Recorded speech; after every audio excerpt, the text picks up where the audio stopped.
All right, ladies and gentlemen, we're back. I guess we're turning a little knob on the channel from video games and movies to something a little more serious, a more serious tone, a more serious matter. So I'm going to open the door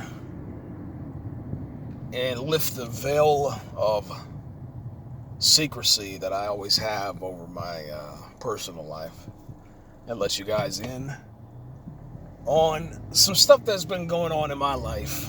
I say it over the past, maybe let's go 2 months. Let's put it at 2 months. Maybe we're kind of right up in that time frame. So I'm going to start with my Tinder date. All right. My Tinder date decided to show up at my house after knowing me for less than 2 weeks during the Covid-19 coronavirus lockdown. So my Facebook Messenger rings at about, I think it was 2:30 in the morning. I was on the video game system, PlayStation 4, the best gaming system ever created. Ever. And I had to pause and turn off my live stream. I had to disconnect my PlayStation VR, turn it off so that it wouldn't overheat. I answer the Facebook Messenger call, and to my surprise, my Tinder date, who I hadn't known for that very long, was informing me that she was on her way from her state to my state. And my reaction was, like I think every sound American, any adult would have the same reaction inside of the dating scheme of things. Okay, so here it is. I said, "No, you're not." She replied, "Yes, I am. I'm on my way." I said, "How are you on your way when the state is on lockdown?" The phone call goes silent. She says, "I'm pulling over." I said, "Pulling over where?" She says, "A gas station." I said, "What gas station?" She says, "The gas station that's 2 blocks down from your house." And she was like, "Can you meet me here?" My reply was, "Absolutely not. I'm not going out there. I'm not dying for you. There's COVID-19 in the air." Now, if you're tracking the COVID-19 situation, there was a moment where the government had put out into circulation that this bad boy was airborne and that it was pretty serious.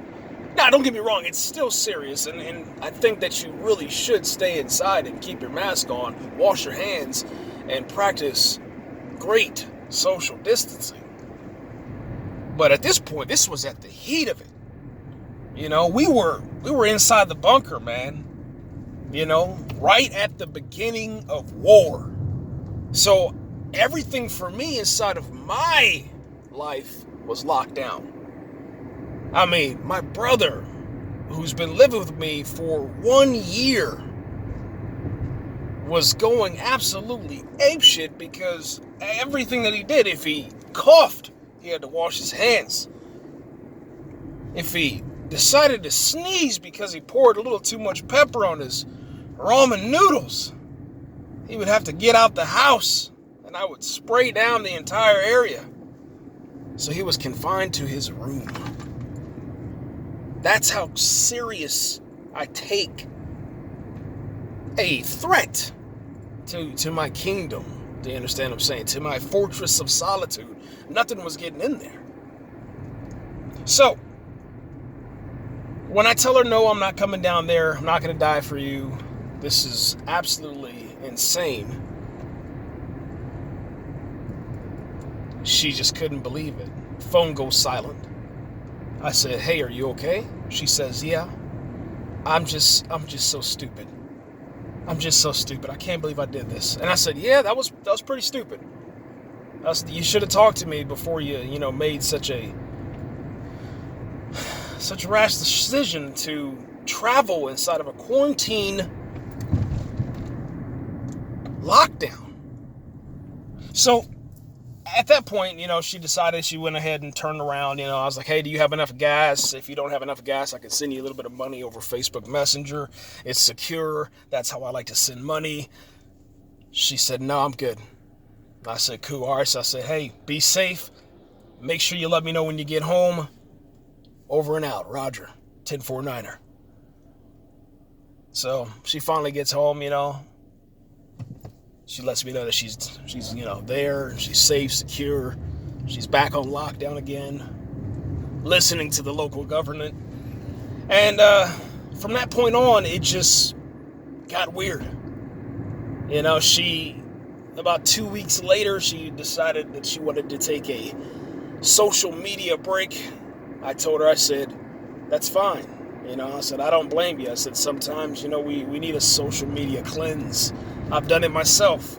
I recommend it for anybody. It's great to clear your mind. And so she did that. So we get into about May 2020. I haven't heard from her. Off and on, I've sent her about, 100 different videos that I found on, Facebook and social media and World Star Hip Hop and all over the internet. Filled up her inbox so that when she returns to social media, she'll have a nice surprise. So I get a text. In the text, she says, it was stupid of me, blames me, and takes the blame for it a little bit. She's like, yeah, well, I should have known, and sorry I didn't talk to you about it. And then she goes into this whole spiel about her whole life and what she's been through. And I was like, wow, man, that's a lot of stuff, man. So she sends me a text. It's about 4 or 5 paragraphs in this text. And I read it. And at the time, I didn't have really anything, to reply back with, I said, you know what, I'm going to take my time with this and really, research some information, because this was some deep, hot, and heavy stuff, man. So she piled it on me. I was like, dude, I'm not going to just, reply back so quickly. Our relationship, our potential relationship was already, pretty much going nose down for a kamikaze direct hit into some sort of Pearl Harbor vehicle. All right, this was absolutely ground zero for disaster. So I said, you know what, I'm gonna take my time, man. And I just replied back to her. I said, thank you for sharing. I was like, I'm here for you if you need me. Blase, blase. So about 3 or 4 days passes from that moment, and then she, I guess, gets back on social media. So now she's back on Facebook Messenger. She sends me another paragraph, and she's like, so you have time to look at memes, you have time to send GIFs, you have time to send videos, you have time to upload videos, you have time to do all this other stuff, but you haven't replied to my text. I tell her, I thought that you were on a social media break. I was giving you your space. What more do you want from me? She accuses me of gaslighting her. She accuses me of being manipulative in the relationship. She accuses me of some things that I was just like, wow, is this really me? So I did some research, went on to YouTube, Google, went to some of my old books that I had, went back into Christianity for a bit, and there was a whole bunch more stuff that I did in order to try to figure out what in the hell's going on with this girl. And I finally figured it out that it was her, it wasn't me, and I wrote her a letter saying goodbye.